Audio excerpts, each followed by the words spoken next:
Welcome back to another YouTube video where I'm just going to say a small little story in Spanish, put the subtitles in English and Spanish so that it's easy to follow along, and afterwards I'm going to do a breakdown of some of the useful vocabulary, some of the phrases that you can use in practice today. So there's going to be some challenges throughout this, some awesome vocabulary and breakdown and explanations of the Spanish language. So like this video and subscribe to the channel if you want to see more stuff like this and if you enjoy the content. So let's get into the story. Un día mientras yo caminaba por el parque, vi a un perrito que estaba solo, sin collar y sin dueño. El perro parecía asustado y confundido, así que me acerqué lentamente para no asustarlo. Me agaché y extendí la mano, y después de unos segundos, el perrito empezó a mover la cola. Decidí llevarlo a una veterinaria cerca para ver si tenía un microchip, y afortunadamente sí lo tenía. Al final, pudimos contactar al dueño, quien estaba muy agradecido con nosotros. Alright, so let's do some of the breakdown. There's actually a lot of really pretty useful vocabulary in this story.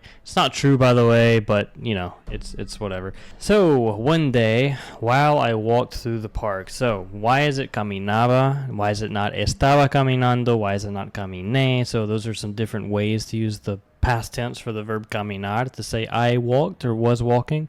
So this is really saying I was walking, right? So in Spanish we differentiate between preterite, which is for completed actions, and imperfect, which is for ongoing actions. So ongoing or imperfect would either be estaba caminando, I was walking, or caminaba, which is I was walking as well, versus caminé, which would just be I walked. So it's the difference between saying I walked and I was walking, and that goes for pretty much any other verb when you're trying to differentiate between the imperfect and the preterite tense in Spanish. Vi a un perrito que estaba solo, I saw a dog that was alone, sin collar y sin dueño. That's pretty straightforward. So el perro parecía asustado y confundido. Let's take that part, el perro parecía. This is how you say the dog seemed.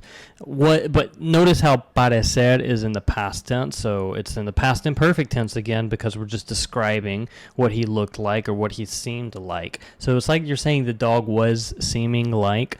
It's not that you wouldn't really say pareció. You could, but it's better when you're describing things in the past just to go ahead and use the imperfect. It sounds a little bit more natural, sounds better. Now, if you make this verb reflexive, by the way, like if you wanted to say that someone looks like somebody, you would say se parece a. This phrase doesn't really have much to do with the story, but it's the same verb. We're just using it in a slightly different way. So this is the format to say he or she or it looks like something or someone. So se parece a. If you wanted to say he looks like Abraham Lincoln, se parece a Abraham Lincoln. But if you're just saying that something seems a certain way, you're not saying that something looks like something, you would just say parecer. Normally, if you wanted to say that it seems strange, you could say parece extraño or parece raro, whichever one you want to use. Me agaché, so I got down. That's a reflexive verb because I got down. Extendí la mano, I extended my hand. And after a few seconds, the dog started to move his tail. Cola is tail for a dog, but it's also how you say line, like waiting in the line. So if you're like waiting in a line at McDonald's, you could say estoy esperando en la cola de McDonald's.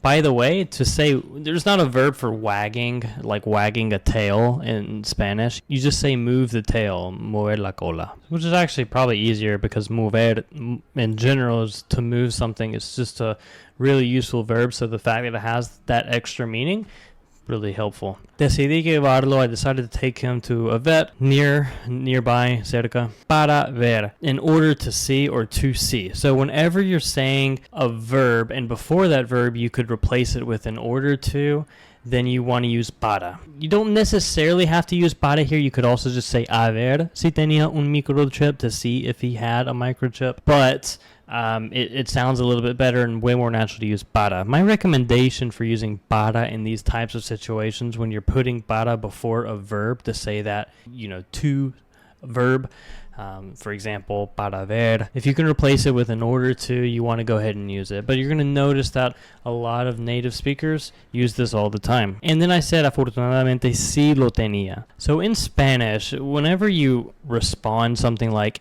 he did do it, or he did say it, or he did have it, or I do have it, whether it's do or did. We don't have those words like do and did to respond to something or to ask a question. We just say something in Spanish. But the way to like respond to a question with that, to put that same meaning behind it, is to put the word sí behind it. So when I said sí lo tenía, it's like saying yes, he had it, but it's more like saying yes, he did have it. If someone asked me, hey, did he bring it? I could say sí, sí lo trajo, sí lo trajo.